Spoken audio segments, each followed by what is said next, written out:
My name is Gravity, and on this episode of the Battlefield Show, Julian and I discuss changes and content from Battlefield 2042 Patch 4.0, which launched alongside Season 4.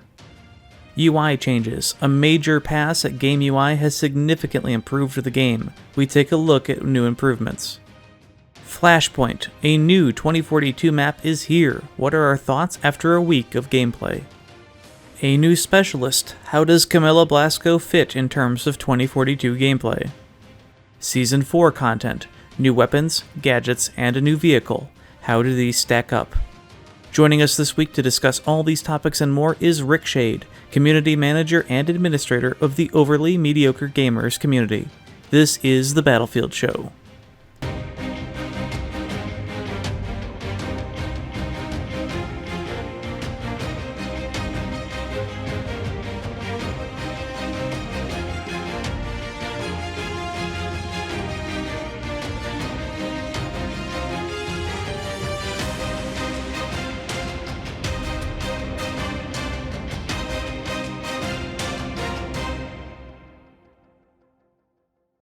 All right, welcome back to the Battlefield Show, ladies and gentlemen. Season 5, Episode 3. We've been on a break for a little bit, but we're back, and also a brand new season for 2042 is out. So we brought Rickshade to enlighten us on his takes on the new season. And Gravity, of course, welcome back to the show, everybody. How's everyone doing? Rickshade, how you doing? Doing good. Just chilling this lovely Sunday afternoon, you know?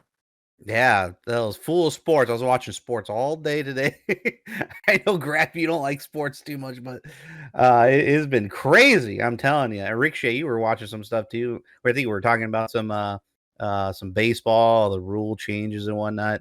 Yeah, It's just, shot clock in baseball now. It's going to be interesting. It's going to be It's gonna very be weird. very interesting. Yes. Yeah. So let's just cut to the chase. Season 4 is out. We got a whole bunch of stuff going on. Gravity, man. I think we posted the patch notes here. We got some new stuff here from 2042. Let me bring that up myself here so I can see. But yeah, we got the new map, Flashpoint. We accidentally got 64 player on this week for some reason, or this weekend. It's very odd. I don't know what's happening. But it started with a dedicated 24/7 128 player conquest, 64 player breakthrough for Flashpoint only.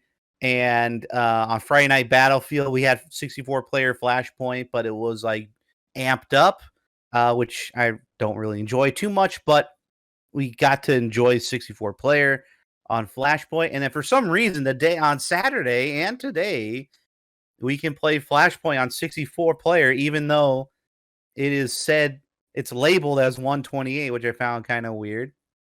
But we'll talk about that going forward here. We also got the new specials, Camila Blasco, which we'll get into. The brawlers out, and there's a whole bunch of new weapons, or like half of them I haven't even unlocked yet because they're like midway through the battle pass.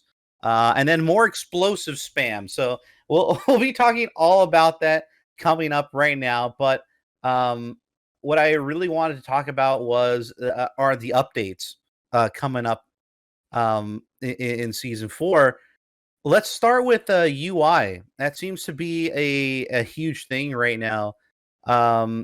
There's a lot of new things that maybe people are not aware of. So let's just go into UI. Anything stands out to you, Gravity, that you want to talk about when it comes to UI?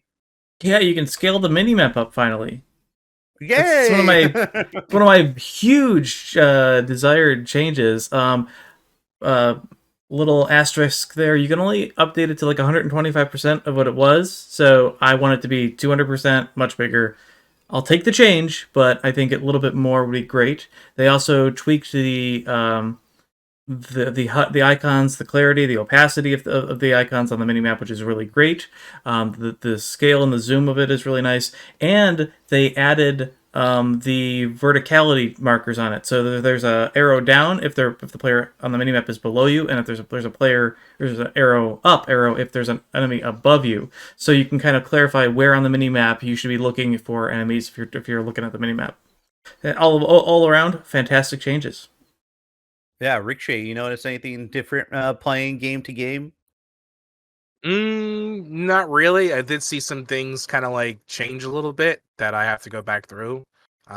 Really just been grinding a whole lot. So it's sometimes when I'm grinding, I'm not really focused on the UI unless it's something that changes drastically, like a color or something like that, where I have to change the color.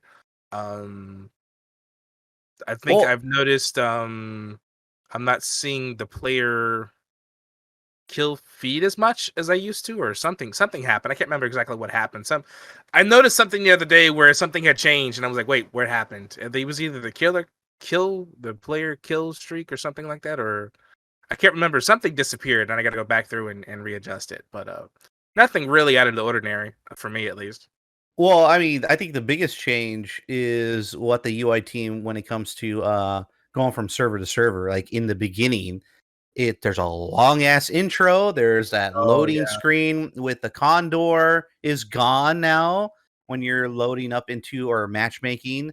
We got some really good a new UI team that's been working on 2042 ever since people have been getting let go from the from Dice, and they're bringing in new teams and adding new people in. One guy I want to really point out on Twitter, who's the lead technical UI designer for Dice, is Kamala K, and he's been doing all of these UI changes to try to make the game better, more fluid, more snappier. And he shared the Battlefield direct communication list. I don't know if you could bring that up, Gravity, but what they were able to do. Can we show that real quick, Rev? Working on that. All right. So basically, they got the intro and they cut it down to save us 45 seconds of watching these intros and meaningless things. So you do let's load see in if we faster. get You do yeah load in yeah faster now. Yeah, definitely. Instead of like yeah 10 seconds, it's down to 5 seconds, and then it finds you a match. So it's pretty quick. there we go. Yeah, well, play that clip there. So yeah, so this is how it starts. Remember the little condor? So that's gone, and then it's loading up the map, and now it's looking like they are even reducing the animations as well. When you're making your entry in. So instead of like seeing the planes come in, now it's just you're in the cockpit kind of thing. The other thing is, yeah, this waiting for player screen is now moved to the top a little bit, but now you have access to your gear. So if you need to make any quick changes, you can do that while waiting. And then you can do this as long as you want. I think after 2 minutes you get kicked for being idle, but I'm not 100% sure on that. I think it happened to me once, but you can stay indefinitely on that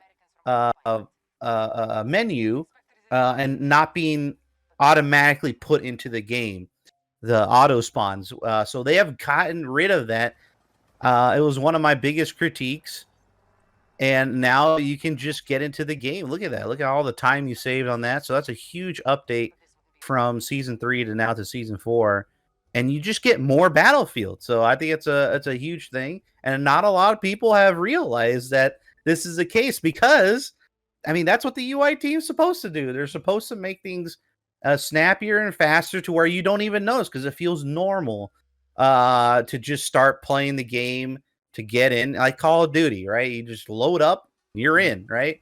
One little small animation, not all this baloney here that they're trying to copy. And now we're just getting a lot more games in and getting into the fights right away. So I think it's a huge change and a uh big plus to Kamal and his team there have been making up some great UI changes, especially like the ones Gravity is talking about. I didn't even understand it. Maybe you guys didn't pick it up at first. the mini map showing the directionality of the player or the enemies being above you or below you.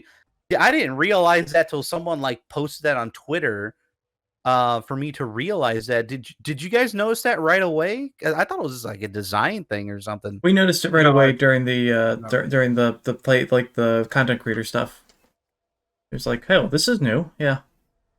Yeah, I thought it was just a weird design. I didn't really quite understand what the arrows meant. I thought that's just how enemies were supposed to look for some reason. I don't know, it's kind of bizarre. But No, it was like you said, Julian. So I read it on Twitter. I was like, oh, I was like, that's what that was. I was like, okay. That's right. Also on the breakthrough maps, instead of like hitting the back point, you can now spawn on the flag. Because used to you couldn't spawn on the flag. Now you could spawn on the flag where the point starts. Like if you're defending, if you're defending A, you can spawn on A. You don't have to spawn way back there, then get all the way to A. So it actually, they are working on defense being a little bit more better. Because defense just it's still not good. well, that's also a huge map design problem. Like there's certain points on breakthrough maps where the certain points are just completely useless or you can't defend. Last flag of Flashpoint, last flag of Orbital, just like those need reworks as to the back areas and the spawn points. No, yeah, exactly. So those are huge UI changes right off the bat.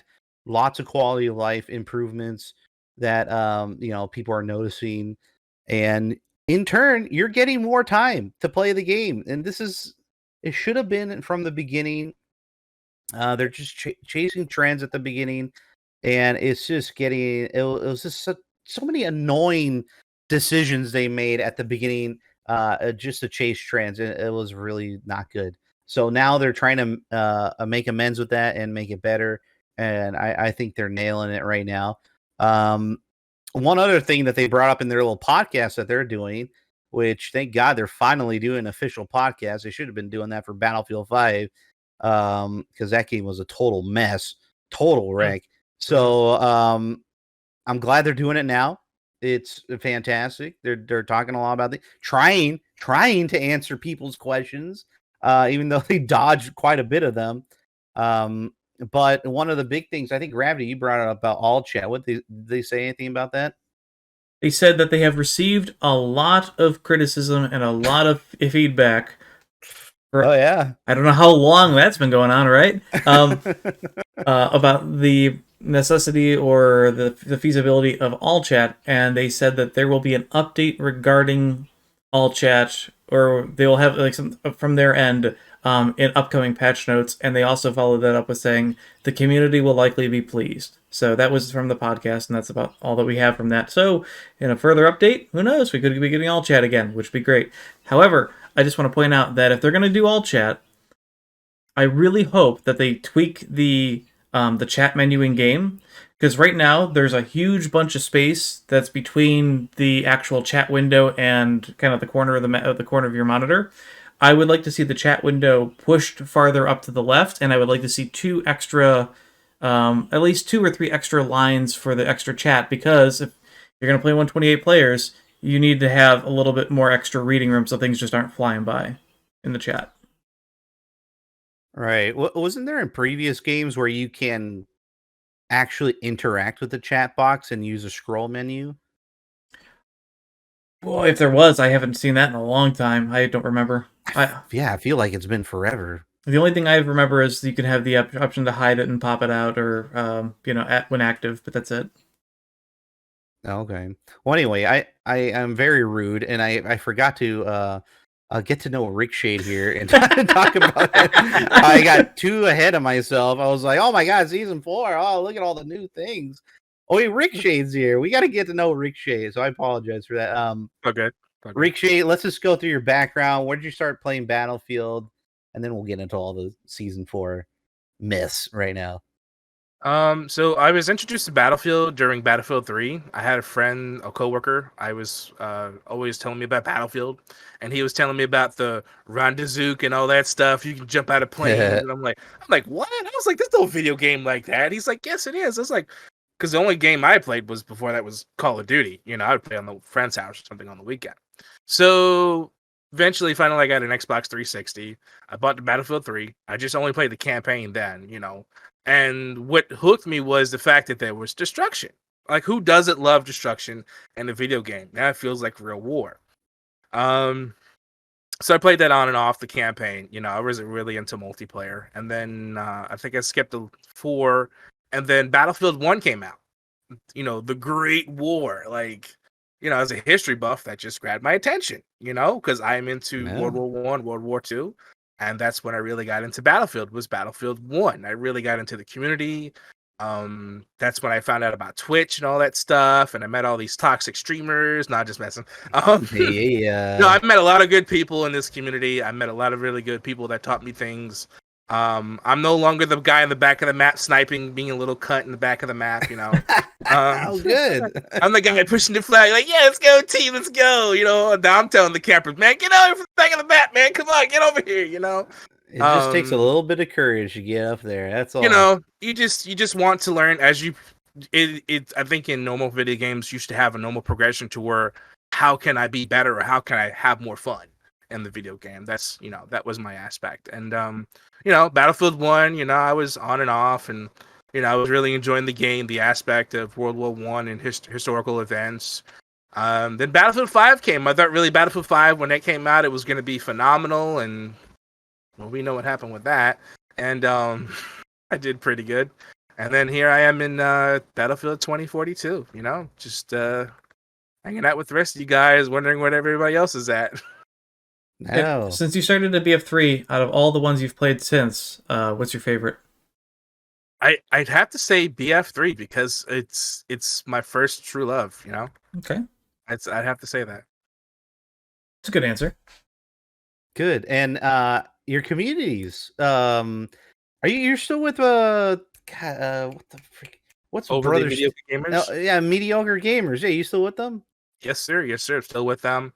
So how are they doing? How you guys doing over there? They're doing good. Everybody's just real busy with life. People got jobs, and there's still parts of the other community that is more than just Battlefield. There's like a Rocket League community. There's a Call of Duty community. There's mobile communities. There's they're doing the Sons of the Forest now. So different games come out. People come and go. So I think it's almost getting close to 1,000 people in that community.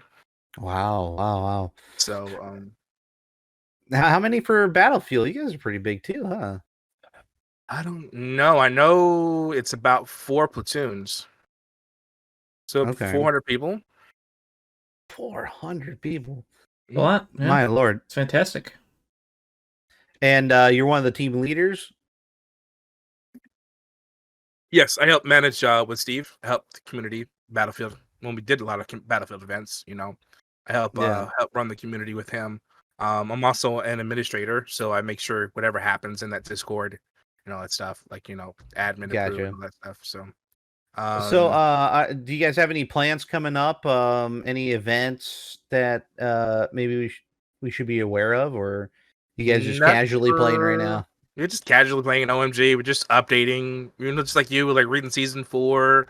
We're hooking up this week. Anybody want to join me? I'll be on Friday night, Saturday night. Whatever the case may be. Because most people in OMG, it's a casual community. So it's like people who work 9 to 5, and they're like, "Hey, what's going on this weekend? What video games are coming out? Nothing serious. Just people who just want a game, who need friends to game with. And one question I want to ask you guys, since it's such a big community, did you guys dabble with Portal and do Portal events for you guys, or set up private events? Did you do things like that? Yes, I did for a few months. I did it for like once a month. Did like conquest maps, 64 players.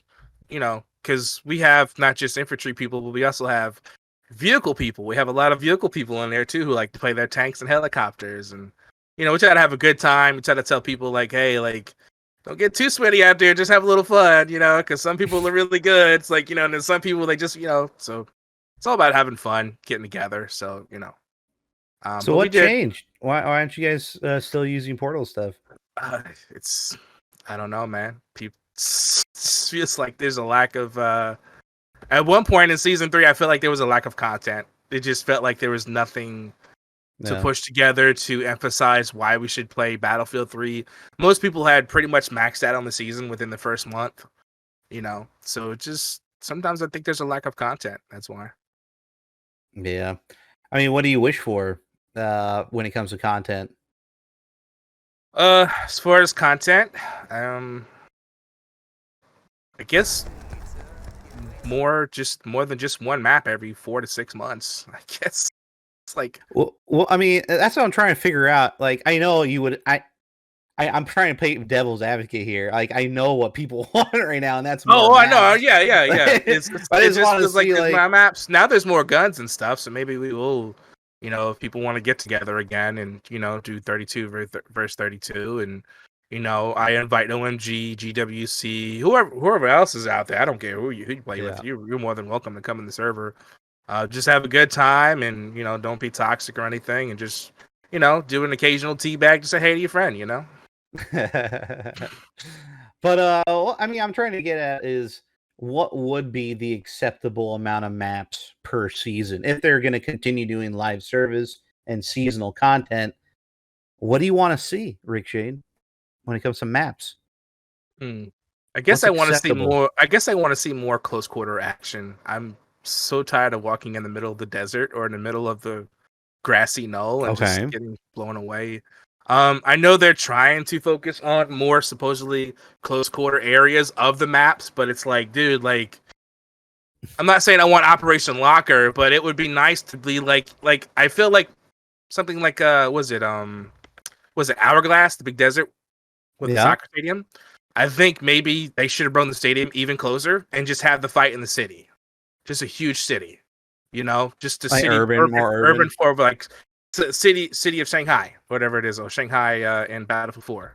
So if you were to reference any past urban map that you would want them to take influence for, other than Shanghai, what would you want? What's the desirable map that you're looking at? Is it something like a Pearl Market, a Talon Market, a Dawnbreaker, a Shanghai, or is it something more little more open but has urban areas to it?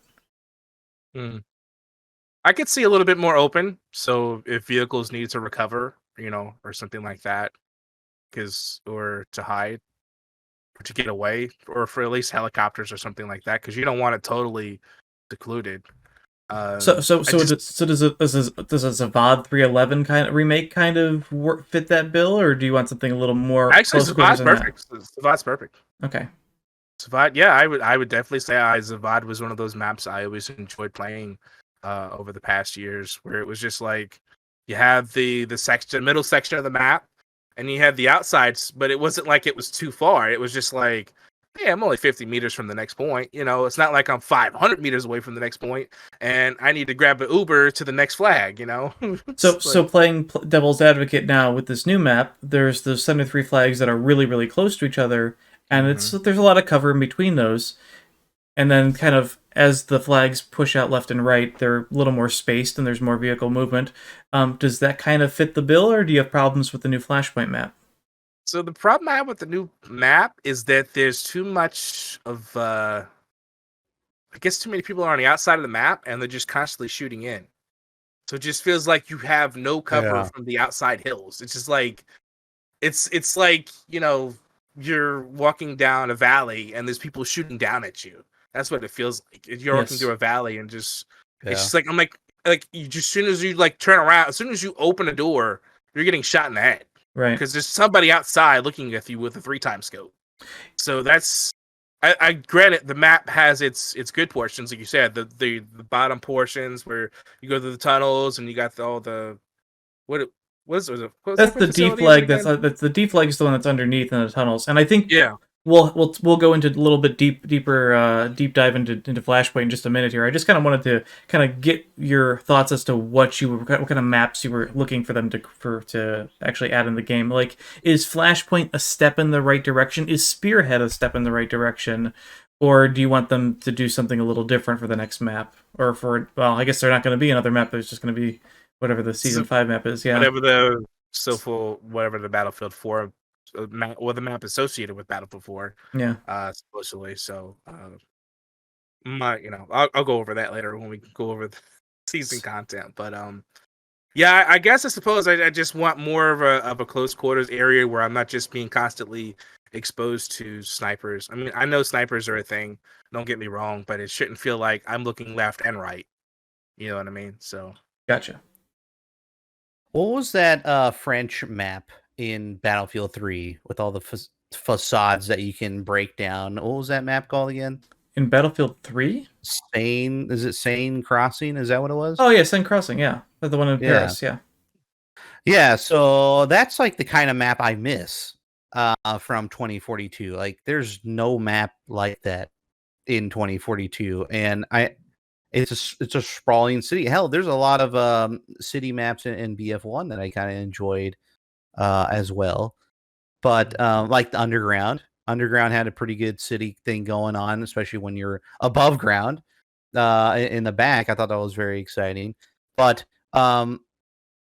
if you, I saw on Twitter, on not Twitter, on Reddit, someone posted a tier list of the best urban maps in 2042, and the only one that they had on there was Kaleidoscope, and it was under the bad urban maps section. And then everything else was there's nothing even close to it.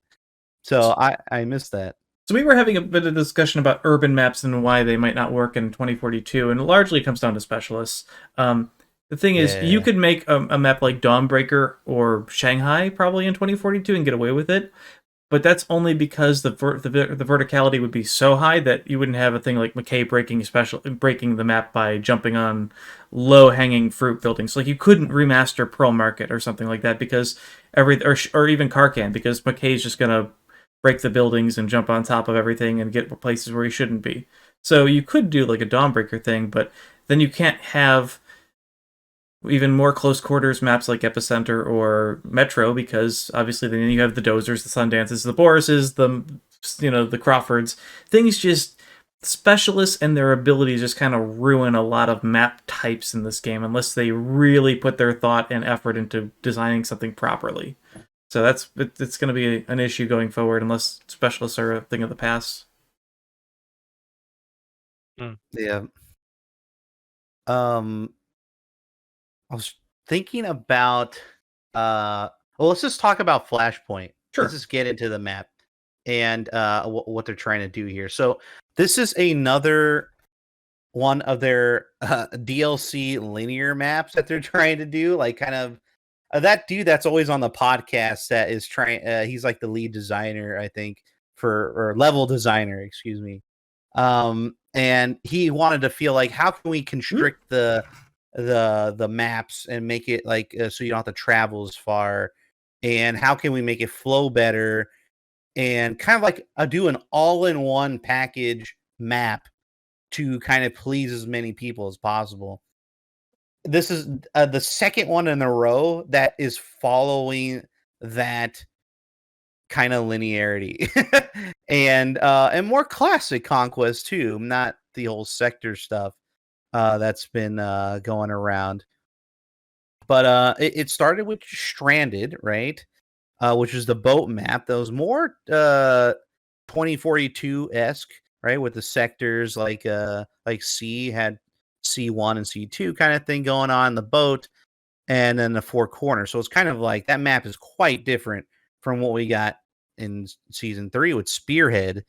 And now in season 4, we got the Flashpoint. They look like pretty much identical when it comes to flow, but I mean, they're quite different maps when it comes to it. But it looks like it's following a formula. Do you guys agree to an extent? I'll let Rickshade go first because I have a lot of thoughts about this map and the experiences that we've had so far. Rickshade, by the way, do you play mostly Breakthrough or Conquest? Actually, I'm switching back and forth because I get tired. I used to play it so at the beginning. I switched to Breakthrough. I switched to Breakthrough because I felt like Conquest was just too I don't know, too slow, open, too long, took too forever to get to one point. And at least Breakthrough, I could, when we had Breakthrough 128, I could focus on one area of the map and So it did that for a while, and now that the classes are back, it feels like, and with the vehicles, more vehicles in Conquest, because I like destroying vehicles. I'm sorry, Gravity. Um, it just feels like it's more Battlefield in Conquest now. I feel like I have more stuff to do in Conquest lately. I still go back and forth. Just Okay. depends on my mood, I guess. But I'm noticing on this map that like you said, there's not like a B1 and B2. There's just a B, like Sector B or Sector C. There's no like two flags on each sector. It's like the remake of Unless it's a the 64 snow player map. map, Breakaway. It's like Breakaway 64. Everything's its own sector now, like classic Conquest. That actually has I- that actually has a negative effect though to it. Unlike Breakaway, where it's still really big, and even though there's no sector flags, in 2042, when a sector is captured, the team that it gets captured from automatically loses 10 tickets. So instead of just one, or it doesn't, or on top of the bleed effect. So if flags are being changed really quickly because there's no sectors, the team is losing a lot of tickets really quick. Which is why when the map first launched and there was only 1,300 tickets per team, the rounds felt really short. Like they were only going for 12 to 15 minutes, and that's part of the reason why is because these extra rotations and how quickly flags were going was draining tickets really fast. Right, and then they right away changed that. I think a couple days later, Mm-hmm. they increased the ticket count, and voila, fixed the problem almost right away. I noticed longer matches, but I don't know. The vehicle spam is killing me. The explosive spam is going nuts. We should probably talk about that. Yeah, I'm gonna hit on a bunch of these things when I get to my thoughts on this map, but I want to hear Rickshade's thoughts and experiences on this map first. So on Breakthrough, I guess it definitely lacks defense in certain areas. The first area, like in A1, is just if you're not holding the front line, you're just gonna lose it automatically. So if you don't have people holding the front line, it's just gonna be a steamroll.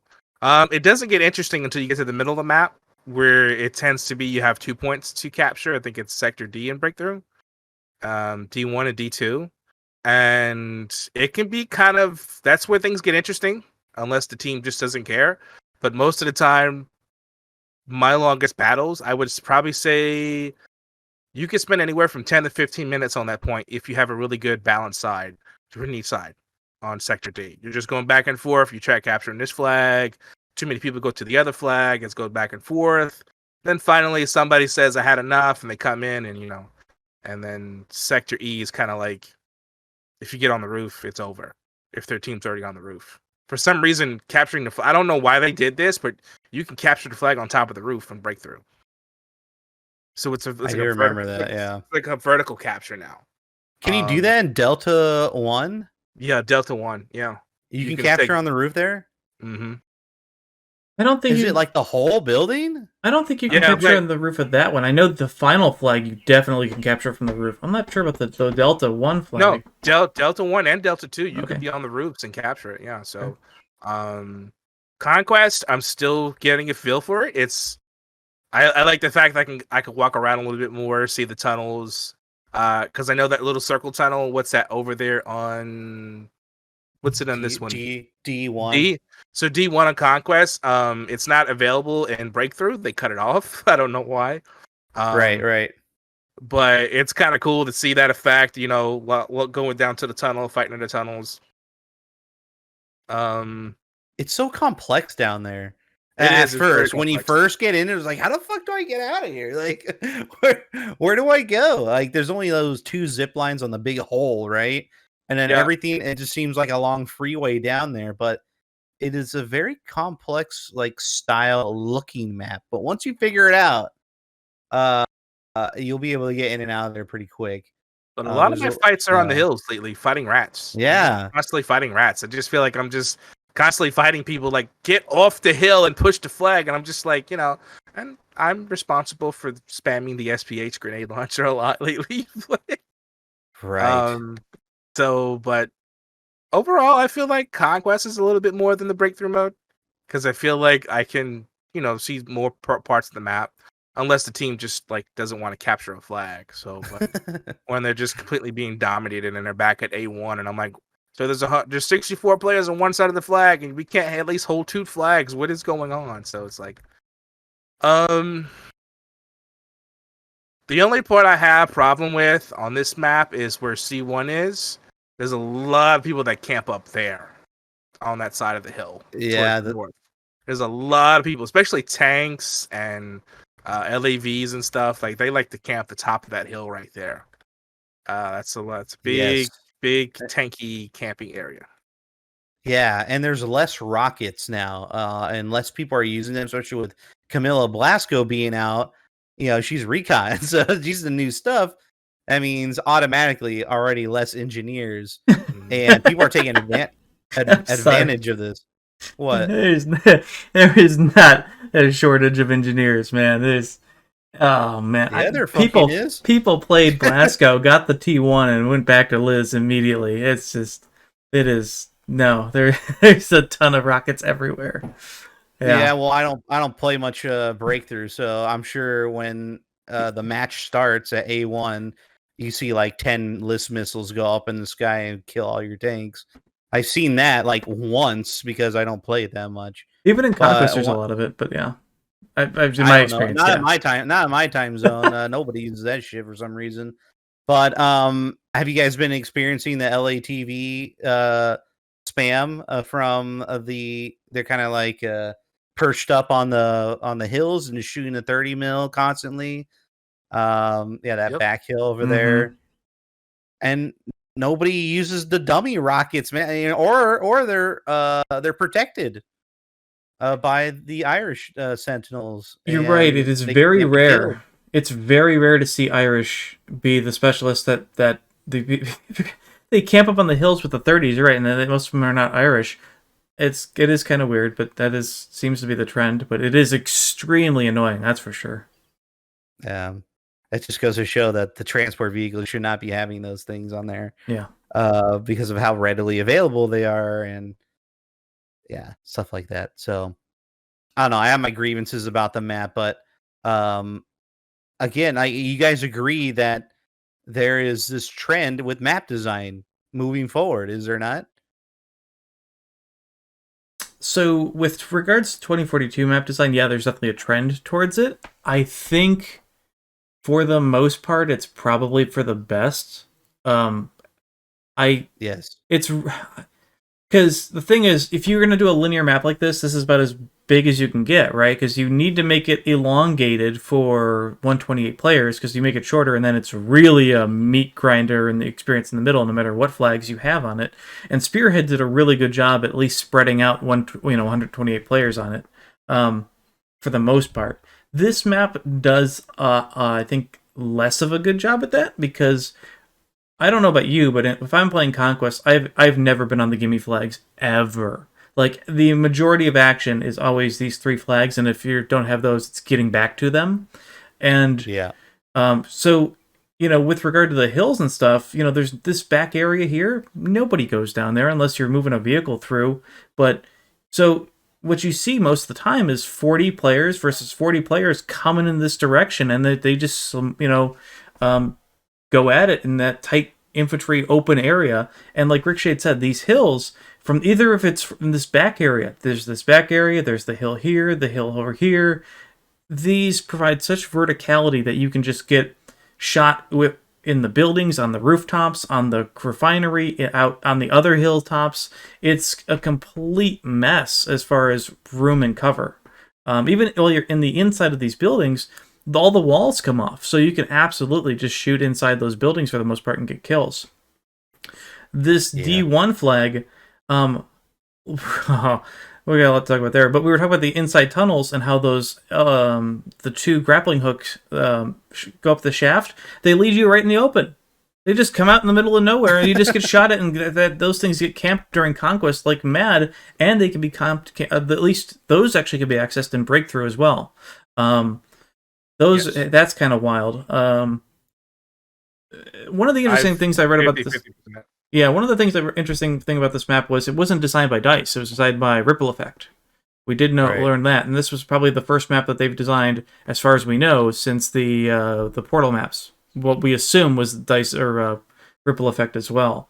So we don't have really knowledge of what their influences were, or what kind of if they were influenced by other DICE devs, or saying, "Hey, this is kind of what players want." The big thing about this is that you mentioned that they kind of how the level designer wanted to say we want to cater to as many different players as we can. I still think that's a terrible idea.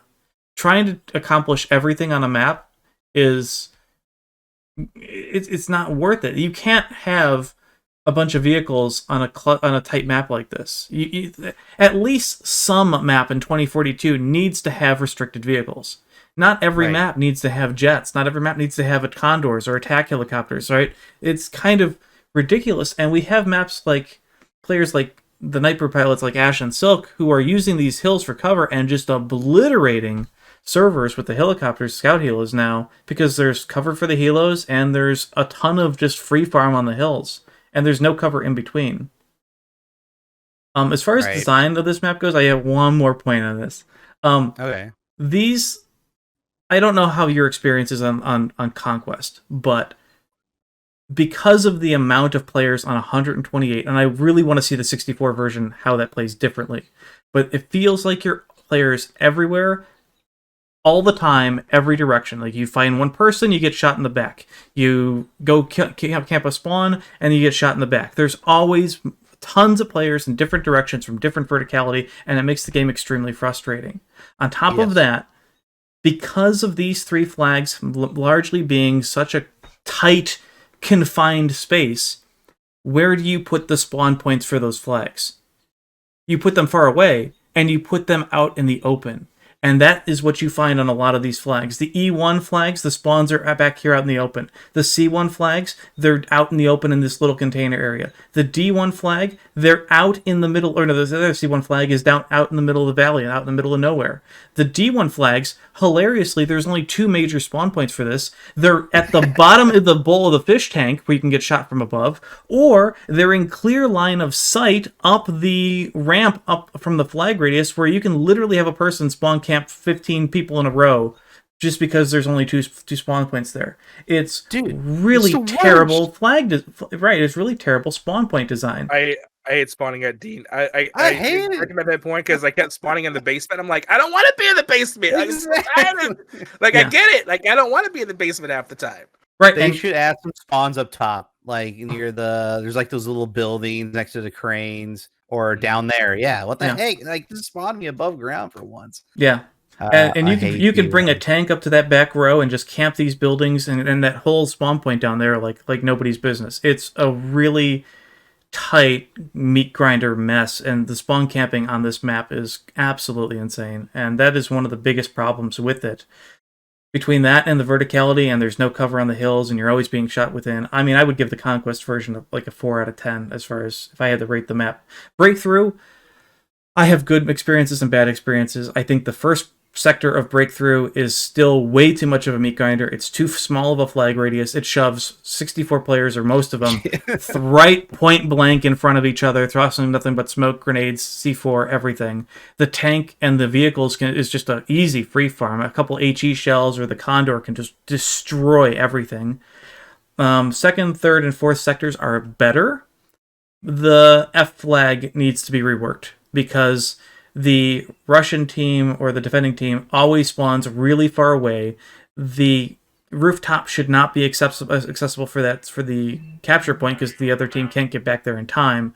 And this hillside just provides free reign to shoot down into it, so that the Russian team or the defending team can't get back in time. This is probably a 90% win rate for the attacking team. And I was really surprised that they were really quick to say, oh, we got to rebalance. We rebalanced the map. We took the vehicle or one of the tanks away for attackers. We kind of rebalanced it. And then they said that their statistics showed that the map had a 51%, 49 to 49% win rate for the attackers. So it was slightly off.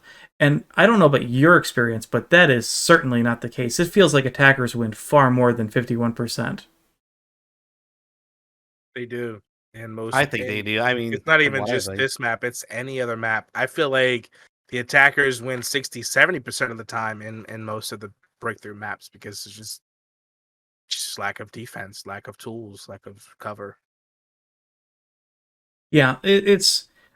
I still think the map. It's beneficial for this map to be in the game. It's beneficial that I'm happy that we got another map. But there is such a frustration between both of these modes right now because there's not a 64-player version where it kind of lessens the meat grinder aspect of it. That Well, there is now. well, there is On accident. temporarily. Well, by the time this episode airs, that could probably be fixed. Yeah. But yeah, it just seems like there's a lot of design flaws with regard to cover and open spaces and flag points. That's really my biggest gripe about it right now. Yeah, I did get a chance to play 64-player Conquest quite a bit for the last 2 days because it was on Friday Night Battlefield, and now it's accidentally on regular Conquest.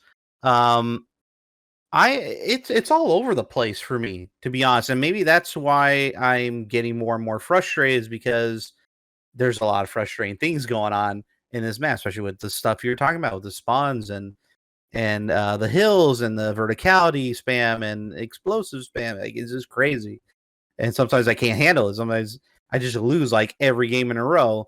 But what I've noticed is that most of it's either like super close, right? Like less than 100 ticket difference win, or it's 500 or more, like blowouts. Most of the time, like if you can't control the vehicles, from the enemy team, you're gonna lose basically. And that's why I noticed quite a bit from this map is that it's either a blowout or it's kind of close. So that's my thoughts on it. I just find it a little frustrating moving forward. But anyway, let's talk about the explosive spam. Let's get that out of the way. So if let's say you play Zane, right? So if you're Zane, so someone posted this on Reddit today. This is kind of like mind blowing how crazy this is. Zane has his airburst launcher, right? It has like 5 rounds in it and just blows up everything behind cover, right? Then you can play with the Scar, which has underbarrel attachment with 3 different types of explosives on it, right? And then you got the new gadget that Rickshade is abusing right now with the explosive launcher. That's 2 per reload. So you have 4 of those bad boys. And then you can just have a throwable, like a grenade. That's crazy. Like, to me, that's like that's just too much. That's a lot of stuff going on. And the only thing they've added that's new there is the gadget. That one gadget is kind of putting things overboard. What do you think, Rickshade? Do you think the gadget is now people are complaining about explosive spam? For somebody who's getting 4 or 5 multi kills every when I get the chance to, which is more than I usually get with grenades or something like that. But I can see double, triple, but you start getting quad and pence. It's just ridiculous kills. I might as well have a V1 rocket at this point. I think they're gonna end up nerfing it. I don't know how. I think they're gonna end up nerfing it because it's fun for me, but I can see somebody it's just way too good sometimes. I mean, the only thing you're getting for the tier 1 to tier 1 for the thing to tier it up is like the hits that you're getting. You're not actually getting the kills, you're just getting hit markers on it. So the hit markers count, but not the kills. Really? Mm-hmm. So just damage, you mean? Yeah, it's like damage, something like that. It's just damage. Or hit. No, how many you hit, or how many? I think it's how many players you hit, or something like that. I can't remember. Like direct hits? I think I want to say hit. It might be damage. Like sticky? Yeah, something like that. That's pretty hard to do, right? The sticky a person. Have you noticed that it's pretty easy? Pretty easy for me. Somebody who Okay. uses controller. It's pretty easy. I think the grenade launcher actually the sticky has better hit reg against enemies than Crazy. Falk's med pistol does against teammates. I've sticky grenaded the transport helicopters, and it'll explode and kill somebody inside it. Yeah, It won't kill the helicopter, but it'll kill somebody. So, I'm trying to get a helicopter kill with it. It's not haven't been successful with it, but I want to get that done. But I think they're gonna nerf it. It's too good. It's too fun. I don't think a big nerf, but I think maybe like 1 round per shot, not 2 rounds. Because if I get 2 grenades like pop, it's just too off. And then if I don't get you the first time, I'm definitely gonna get you the second time. You know, I'd play And double. then- Go ahead. No, I'm gonna say I've been on the receiving end. It's a little frustrating. It's like, well, damn, you got me. Got to taste some old medicine, But Has it put it over the edge when it comes to explosive spam, or is it just I don't think they so. nerf it? It's going to be fine. I'm gonna play devil's advocate and say I don't think it breaks the game at all. I don't even think it's overpowered. I think if you're gonna nerf it at all, maybe decrease the blast radius by like 20%. The explosive range, because it does 8 damage to all vehicles, no matter what you hit. So it's not a great anti-tank weapon, and you only get 4 rounds. And I think really, if you were not playing Breakthrough, then it's multi-kill ability kind of goes downhill, and it is mostly meant for breaking walls, ideally. And I just think that for the most part, it could be a little bit of it's more of a meme weapon at this point, because I don't understand why it would be the thing you want to take to replace a underbarrel grenade launcher at this point. Right. Okay. I think that's good enough. The explosive spam, it's kind of there. I mean, I think you notice it more in Breakthrough than anything else. You're not gonna notice it that much in Conquest. You're gonna get stickied a couple times, and you're gonna get mad, but you can do the same thing. And it is. I think you're right, Rickshade. I think it's fun. It's fun. It's just another fun gun, like the AC9. Maybe overpowered when you get killed by it, but man, when you use it, I think it's kind of fun. fire, Yeah, I think the AC9, which is a new SMG that came out, one of the first guns you unlock, is a good time. And it's a little powerful, I must say.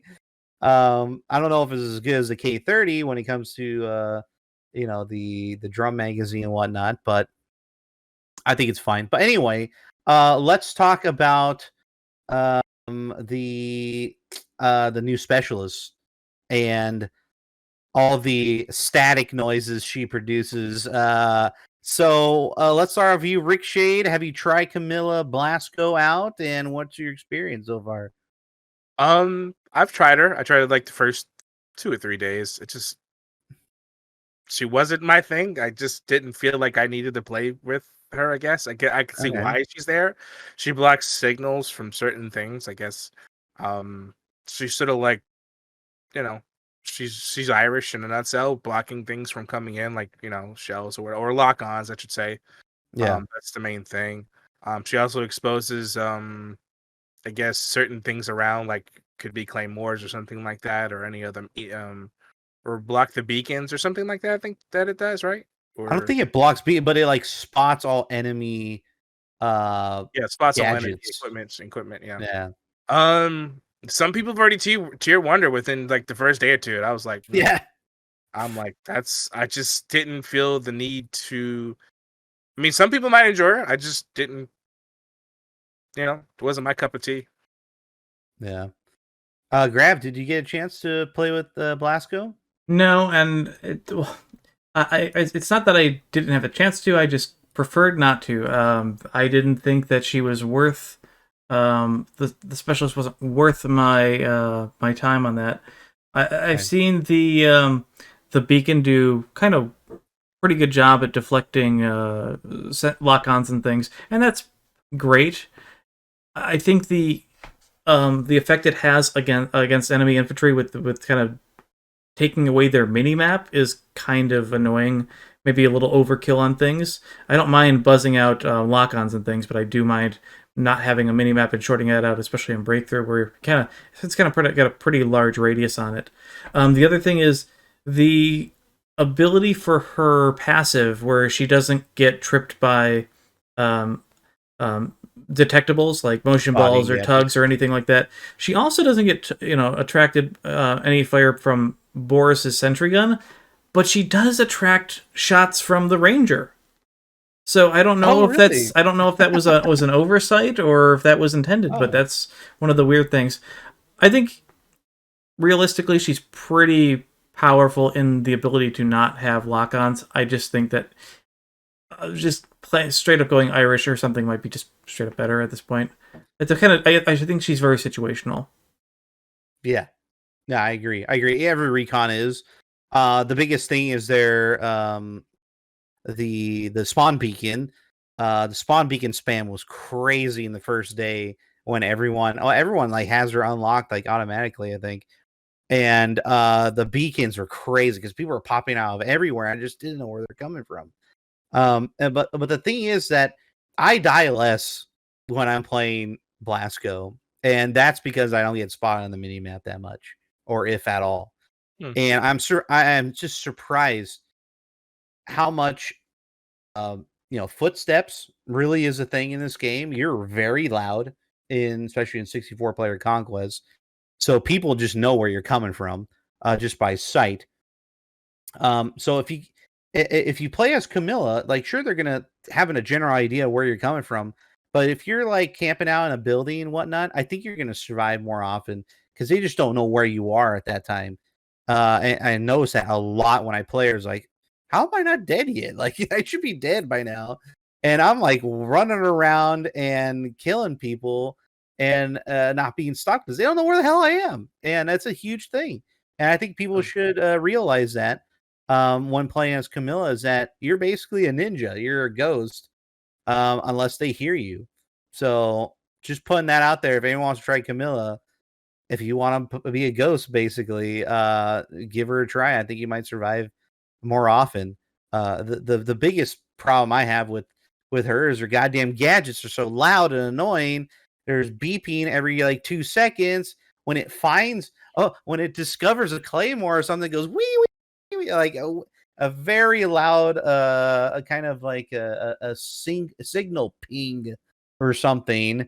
And then when you accidentally blow up one, like an enemy one, there's just static that just surrounds you the entire match and doesn't go away. Hopefully they'll fix that coming up soon. So that's all I gotta say about Camila. If you guys want to add something, I think we pretty much covered it. Yeah. Okay. Yeah, just get rid of the sound of the stupid beep beep beep beep beep beep beep. Yeah, it's for me. It's the static bug. That's the thing that drives me crazy, where the static bug doesn't go away. Yeah, hopefully they'll fix that here pretty soon. But again, the back end update that increased the tickets was very welcomed. I enjoyed that. I don't know. I think Gravity, you mentioned that the vehicle reduction on certain sectors for breakthrough didn't really help that much, or so they only reduced the tank count from the first sector. So the original US team started with one one armored vehicle, 2 jeeps, the Condor, and 2 tanks, and now it's only 1 tank in the first sector, which I still think might be a little overkill because the Condor and all. But I don't think the Condor should be on that map at all. Gotcha. Okay, let's get into the new below radar thing that they have added. The feature they added in this new patch. It was quite big in the patch notes, especially with the list rocket nerfs, which I guess some people have noticed. And that's good. The list has been nerfed a little bit, and that's nice. But there's something going on, and our boy Silk, friend of the show, is starting to exploit the below radar feature that I do not believe is intentional. I think this is a bug. So let me give you an example before we watch the video here. Let's say someone locks onto you, right? And you're like 100 meters above the ground, right? Like kind of like where he is right now. You get locked on. All he has to do is dip down to like 30 meters from the ground, and the lock on disappears, and the missile continues forward from wherever it last was locked onto. See how he went to the ground and the lock went away? You'll see the yellow indicator around. So that's what he's doing. So he doesn't have to use flares like ever. The only thing he has to worry about is list rockets coming at him because there's nothing he can do. It's a dummy rocket, right? This is. I don't think this is the way they explained it. I thought is when you're locked on, right?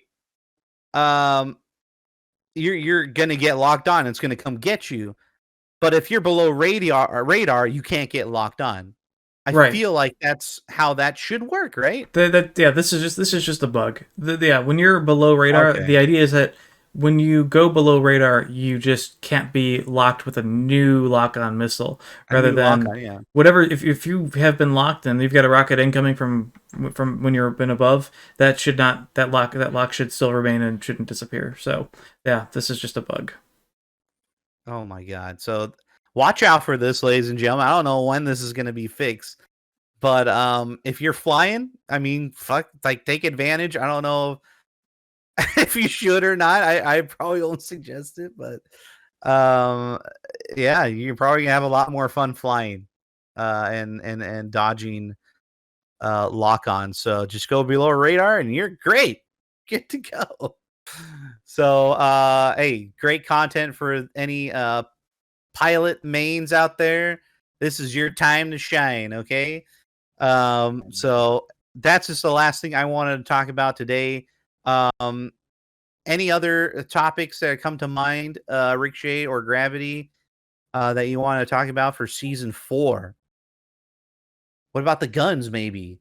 Perhaps. Have you unlocked any of the new ones, Rickshade or Gravity? Yeah, I have. I'm enjoying the new LMG, the RPT. RPT, yeah. That's definitely it sort of feels like once you start upgrading it, it sort of becomes the new like Advances, but it's right. It's not like it's like the Advances was. It wasn't like the recoil's like not there. It's there. It's just it's just kind of fun once you get into a groove. So right. So here's the interesting thing about the RPT. It was initially advertised as a slow fire rate LMG that packed a punch, pretty much.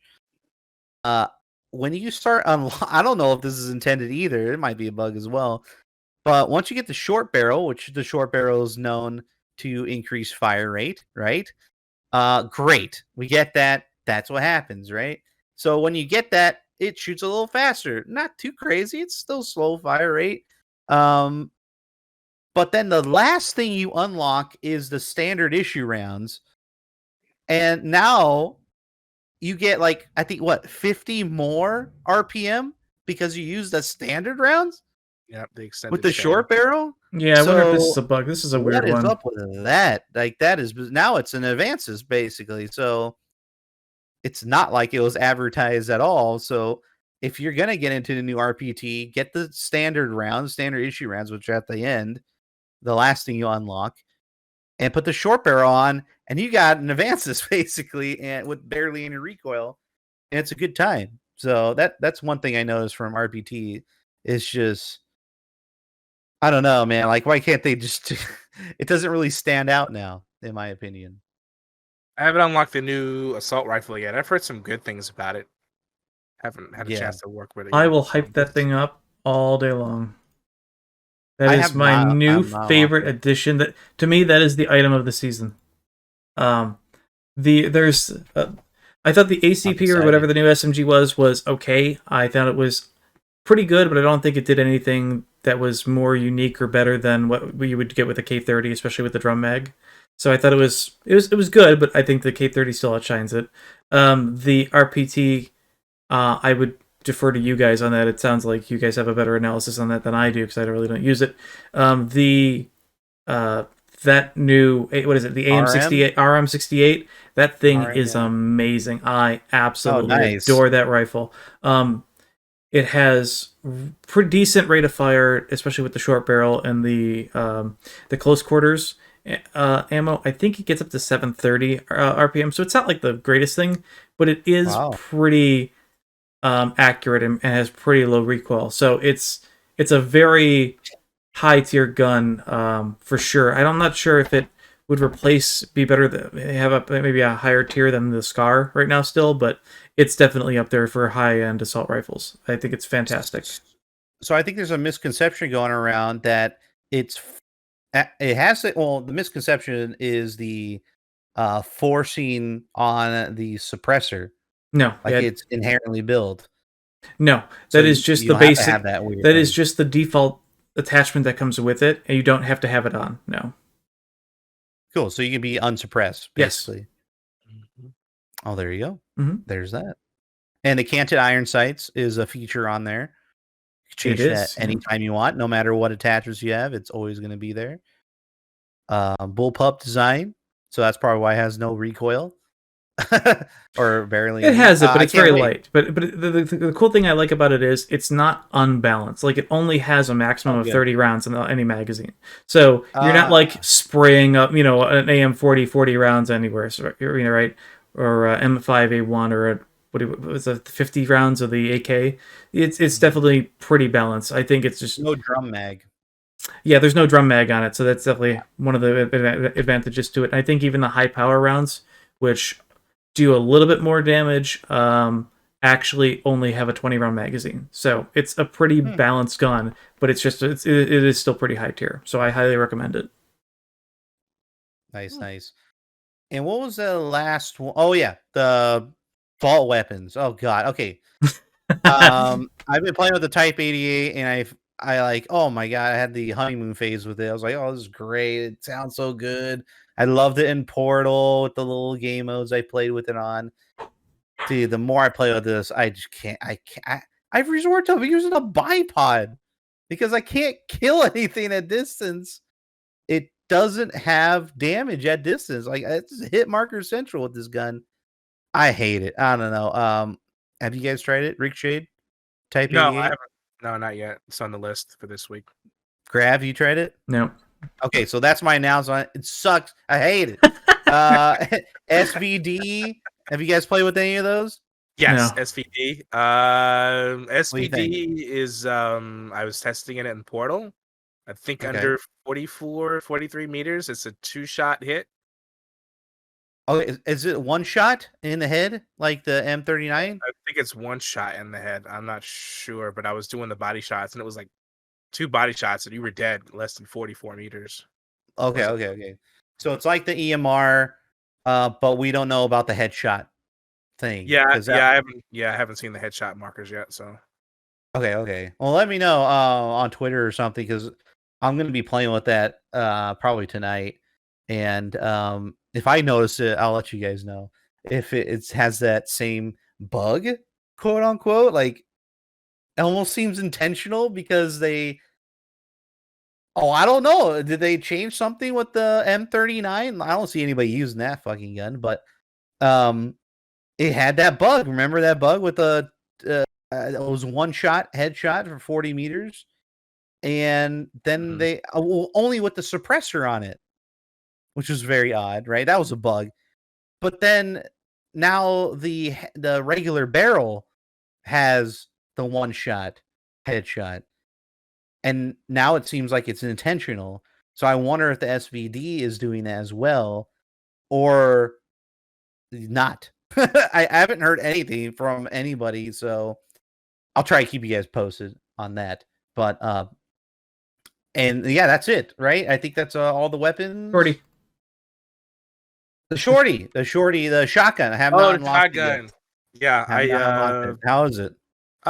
It's okay. It's not super. It's not like the 12M where you're just like blasting. It's like check pow, check pow. You just like that. So it's like I've gotten some nice decent headshots within like 10 to 15 meters. Like if I hit the angle right, but other than that, it takes more than two body shots. So they could be decent as a backup for a secondary. Oh, it takes more than 2 body shots. Oh, so you can't go maining the sidearm shotgun. I've tried to like. It's like a spray. It's like a spray of BBs. It's funny. but if you get the right angle or somebody's low on health, So in my experience, I've unlocked the shorty, and that's probably become my new favorite sidearm. And a part of it is because when you already engage a person with your sidearm, generally you're really close to them anyway. So the default rounds of the gun are probably the best so far. I have not tried Flechette. However, what I can tell you is that while the main rounds that you get by default will 100% body shot pretty much, or do like up to 90, the slug round is capped at 75 no matter where you hit. And that could be a bug, but even with a headshot with a slug round, it only does 75 damage. So you can absolutely one-shot a person with the main rounds rather than that. I think it's, even though it is a shoddy and slightly frustrating, I still think it is balanced because you only do get 3 rounds in that total. So you 3 rounds. Yes, so you have to make them count, and it is effective. That is how. I think it's a pretty good balance mechanic on that. Oh my god! So you do 3 pump action shots, and then you have to reload 3 more in. That's right. Yep. it goes pretty decent with the AC9. Looks like you like 2 or 3 people in the building. You got 2, pretty much emptied out your 20-30 mag between the 2 of them if you're hip firing, and then you get the other guy and you just pull out the shotgun, chick chack, boom, that's it. Yeah, I'm glad you guys are enjoying that. I'm looking forward to it when I unlock it. Probably unlock it today, but I ran out of battle pass missions, so I can't get those boosts. The only thing I got writing is that XP boost that you get in the battle pass, kind of like midway, like somewhere around 30 or something, you get it. So that happens. I assume another double XP weekend is coming up here pretty soon, and an event. They're probably gonna have that mid-season event coming up pretty soon. So yeah, free on PS5 this month. Oh right, and then free on PS5. I think in next week. I think it is this upcoming weekend. Yeah. Okay, cool. Maybe they'll do double XP that weekend, and we can find some new people. That's right. Yeah. And maybe we get Exodus Conquest back with a new map. God, I hope so. That'd be great. I need some variety. I'm tired of this fucking new map already. Yeah. Last thing I think Gravity wanted to talk about was the Brawler. It's weird. It has some weird attachments on it. Has that shotgun secondary, but I haven't driven it. So what is it like? So I don't know if Rickshade's been in that vehicle at all, but I can tell you that it is a very strange mid-tier, probably inconsequential vehicle. And part of that is because the driver's seat doesn't get actually any weapons. It is very unique. It is meant to be an alternative to the MAV. The MAV, okay. Yeah. Anybody can spawn on it, and they will just spawn outside the vehicle, which is pretty interesting, and I think that's probably its biggest selling point. The driver's seat has those concussive grenade launcher things where it'll shoot the grenades all around surrounding the vehicle. So you'll see these things just kind of drive through and barrel through as many enemies as it can and try to launch it. The explosive range for the grenade launcher and the damage is okay. It will one-shot, but you've got to be really within, like, trying to drop C4 on the thing. Speaking of which, C4 on it takes about 4 or 5 total C4 to kill it. So it is definitely blast resistant to C5. No wonder I couldn't kill it. However, it does feel weak to rockets and tank shells. It does feel like more damage goes the other way. So there's a trade-off. The case round that comes by default is probably the best secondary weapon because it just shreds infantry at close range. And you get an LMG with it. The third seat has, of course, the very unique 6 salvo incendiary grenade launcher, which if you're using that in breakthrough, that could be that's a lot of fire that incendiary rounds that you can put out. It's got a pretty long reload speed, but the thing about it is, even with the incendiary rounds and the case rounds, and it does also get the alphabet soup shell, the ADPS, whatever the one is, the armor piercing ones that you would find on like BF3 LAVs. It gets 8 rounds of that, and they do decent amount of damage to vehicles.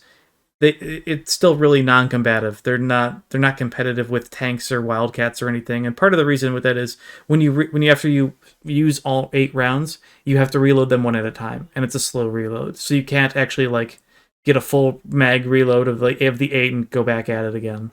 So against infantry, it's really good. In breakthrough, it's probably a solid alternative to the MAV.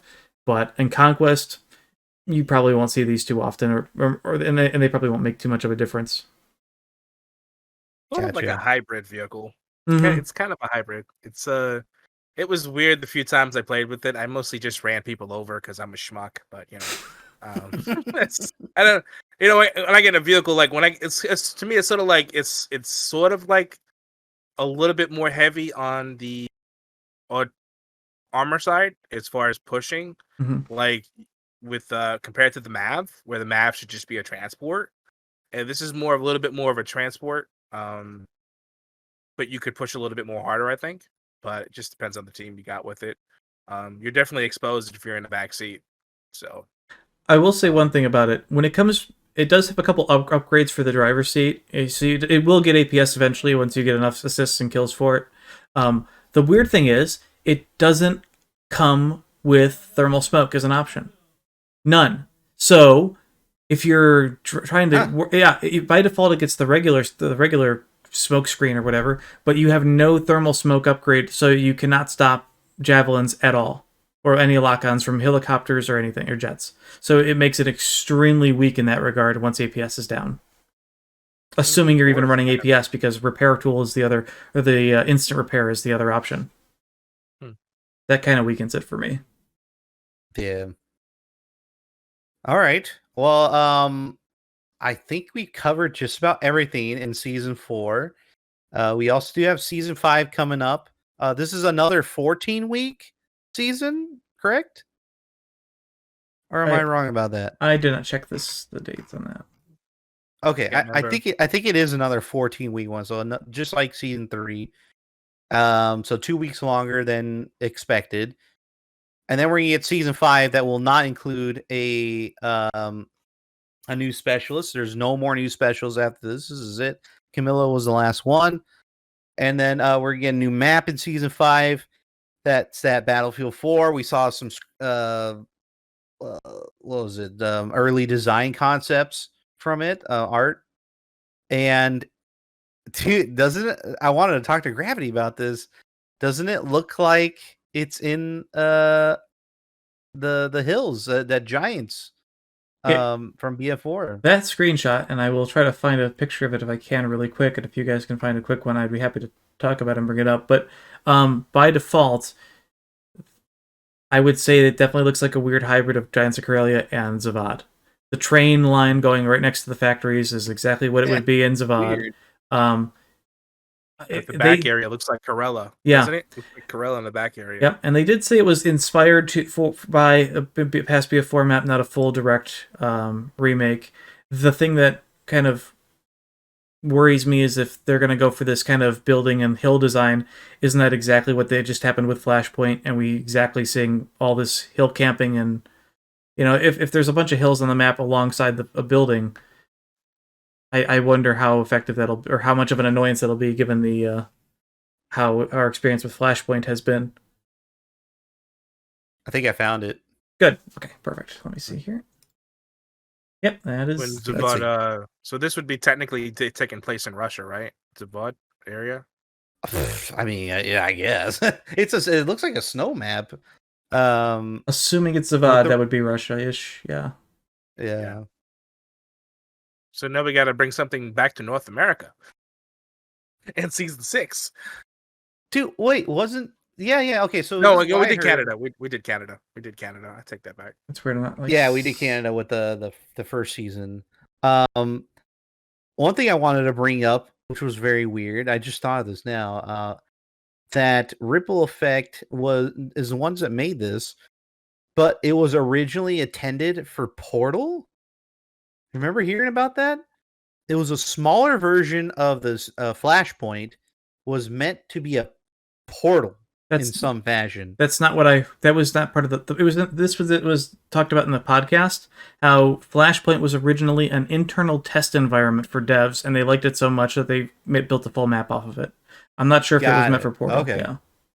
Okay. So Oh, well, that's interesting. That's interesting. Okay, and then this new map, I don't know what's going on with it, but can you show it, Gravity? That was a video, and it was a part of the Twitter video, and it's not being good. So hang on, I'm getting one. Oh, okay. There we go. This should help at least a little bit. There we go. It's got the there you go. There's your teaser. But yeah, so I mean, those look like the Zavod buildings right there. I mean, kinda. Well, it looks. I had this discussion with somebody on Discord about how they were saying, well, it doesn't actually look like the Zavad buildings, and I said, well, and not if they're repurposing existing assets to kind of make it look like the Zavad building, right? Instead of having to design the other ones from scratch. But yeah, I don't know. The train lines definitely gonna give the Zavad Karelia feel. The train lines in BF4 on Zavad, there were double stack train lines, like just exactly like this next to the building. So again, it's if they're going for a re-inspired Zavad, this looks like it would be that that point. Yeah, I mean, we could throw out all the other maps, right? Like Siege of Shanghai, like that's not Shanghai, right? That's No. okay. So you could probably put that as not Dawnbreaker. We could put that as that was my initial guess. I guess I was very wrong about that. Well, my initial guess was Karelia. That was my first guess. I was like, but when they first announced it, I was like, I feel like it's gonna be Giants of Karelia for some reason. The way they were what was it? It was some sort of depiction they had. And I was like, that just reminds me of Karelia for some reason. I said, it does have Zavad where they're talking about it, but then I looked at this and I was like, definitely has both of them. It has both of them in it. So, yeah, definitely a wintry mix of the two for sure, at least based on the screenshot. Yeah, and this whole overgrown thing that they were talking about, I mean, I don't really see it in this concept art. And again, this is concept art. What I really do enjoy are I hope they keep it, is the artwork graffiti on the buildings look amazing. It's very unlike any map I've seen. that would be cool if they did an Easter egg with something with that. Yeah, they're really, really gorgeous. Actually, that face on the right kind of like molds in with that tree in the background, which is a really cool shot. Very nice concept art from what I can see. But yeah, man, if they are doing a Giants, like it's in the same area or location, like let's see some 2142 Easter eggs like it was in Battlefield 4. I would like to see that. Why not? Hell, I would like to see a walker, right? Some sort of weird walker design. Didn't they leave off Battlefield 4 with Don't give me hope. Don't give me hope. Don't tease me like that, Julian. Like someone could just grab it, like, and it's just like a janky mess, or it looks like it's from Alien or something. Yeah, mecha suits. Yeah, like a weird mecha suit or something. That'd be so funny. Yo, if they did a mecha suit in the trailer, I think everybody who's from 2142 era is gonna have a meltdown. Like, oh my god, I remember that when I was 9 years old. Floating mines, where they get like oh god, magnetized. Those were awful. God, they're gonna come up with some weird gadget. I don't think that's the only new thing in season 5. I think you're gonna add some new stuff. Moving forward. At least all as far as we know, this is the map. We're not getting a new specialist, and we're getting a battle pass. So there could be some references. You never know. Yeah. Anyway, I think we'll end it there. We've gone on long enough, I believe. Rickshade, thank you so much for coming on the show. I hope you enjoyed. And Gravity, thanks for helping out with the show today and being the wonderful co-host. I think that's about it, ladies and gentlemen. We should be back next week. Yeah, Gravity? Yes, I think yeah, I'm free next week. I think we should be good for next week for another program. Anyway, Rickshade, where can they find you? Where can people find you? And you can find me on Twitch and Twitter. I hang out on Twitter a lot, watch with the Battlefield community. I also stream on Twitch, and thank you guys for inviting me. I enjoyed it. Hell yeah. It's at Rickshade, right?